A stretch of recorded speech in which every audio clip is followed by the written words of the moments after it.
Good morning. There is no let-up in Israel's pounding of the Gaza Strip as it tries to neutralise Hamas. The action's coming as the Islamic militant movement threatens to kill its Israeli captives.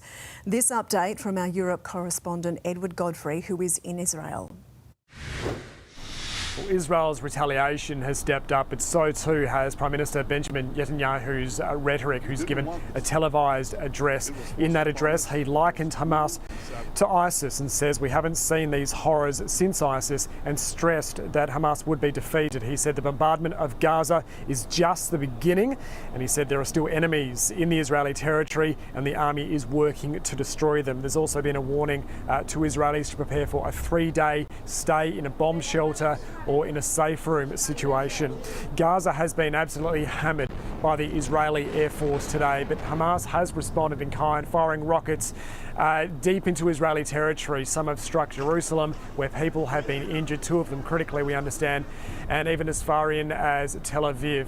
Rockets were fired earlier on today, but most of that is occurring further south around the Gaza border, and we ourselves got a first-hand experience with that today when we were caught up when Hamas launched a volley of rockets into Israeli territory.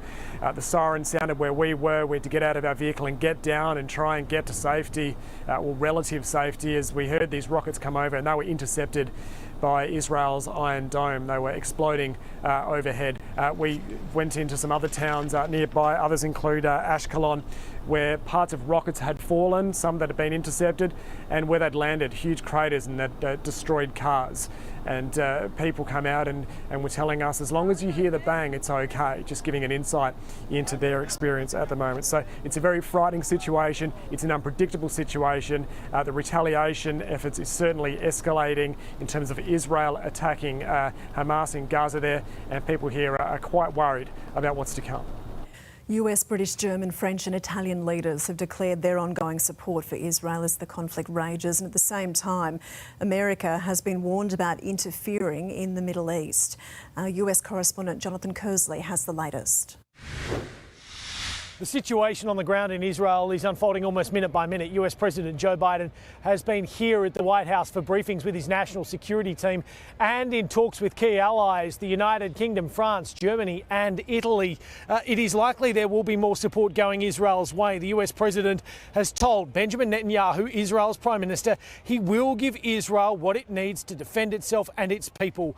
At the same time, America has been the target of a threat from Hezbollah in Lebanon, the militant group saying if the US gets directly involved, all of its targets in the Middle East would be attacked. The concern for the United States has been for the security of Israel, but it's also fearful violence could spread outside of Israel and Gaza into Lebanon and Syria. Joe Biden released a very lengthy statement earlier today confirming 11 Americans at least are among the hundreds of people who have been killed in this conflict. He also believes US citizens are among those being held hostage by Hamas in Gaza.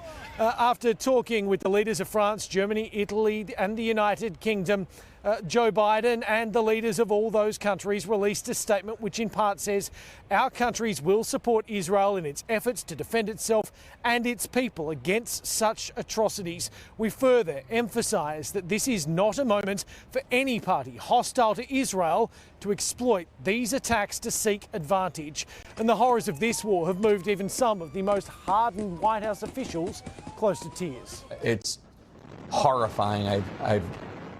There's been a lot of death and destruction in that region, but I've never seen anything like this. I'm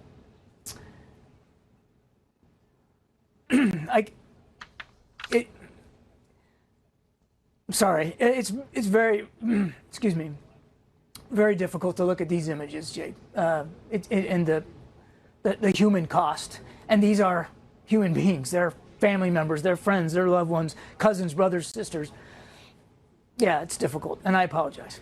But this is an incredibly delicate situation. There have been protests around the world, from London, where pro-Israel and pro-Palestine groups have faced off, separated by British police. In Jordan, pro-Palestine supporters have called for the removal of Israel's ambassador.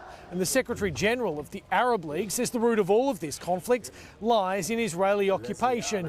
The global calls for calm are growing louder, though. Nothing can justify these acts of terror and the killing, maiming and abduction of civilians. So the US president has made it clear from here at the White House he wants to continue to provide Israel with the support it needs. The question is, though, how is he going to do that without increasing tensions in the Middle East? This is a delicate diplomatic dance that America has to do. And Australia has unequivocally condemned the attacks on Israel by Hamas, calling for the protection of all civilian lives. The government also asking Australians to reconsider their travel plans to the area. This just in from the Prime Minister. There are concerns about Australians in the Middle East. I was briefed again this morning. I receive briefings every day about these issues, and we'll continue to work through Foreign Affairs to provide support. And those overseas tensions have boiled over here onto Australian streets, with pro-Palestinian supporters gathering at the base of the Opera House in Sydney. The New South Wales Premier this morning condemning those violent scenes. New South Wales Police have now established a task force reviewing security vision from last night, with anyone who committed criminal offences or was found to be supporting terrorist group Hamas to be arrested. I think that they were abhorrent. I think that they're the opposite of what we want in our modern multicultural community.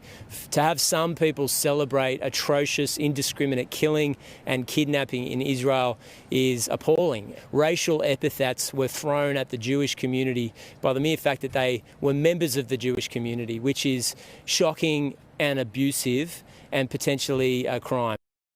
The Premier standing by his decision to light up the Opera House with the Israeli flag, just as many landmarks have done so around the world.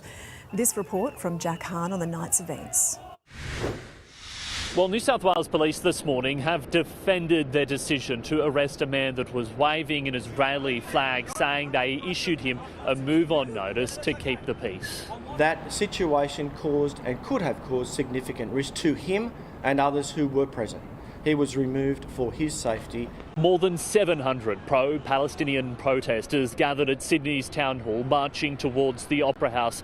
During the 2-hour demonstration, tensions boiled over, with the Israeli flag set alight and stomped on, while fireworks and flares were thrown towards a line of about 100 police officers, including members of the riot squad, that were separating the crowd from the iconic landmark that was lit in blue and white to honour Israel. Free, free Palestine! Free, free Palestine! This is New South Wales. We do not expect people to bring conflict from other places to the streets of Sydney, and the violence will not be tolerated. We are continuing to work across all community, and all community can be assured that we will continue to do so that they are free to go about their business without fear. The Jewish community here in Sydney were warned to keep clear of the city last night, and it would appear the Prime Minister's calls to cancel the rally were ignored.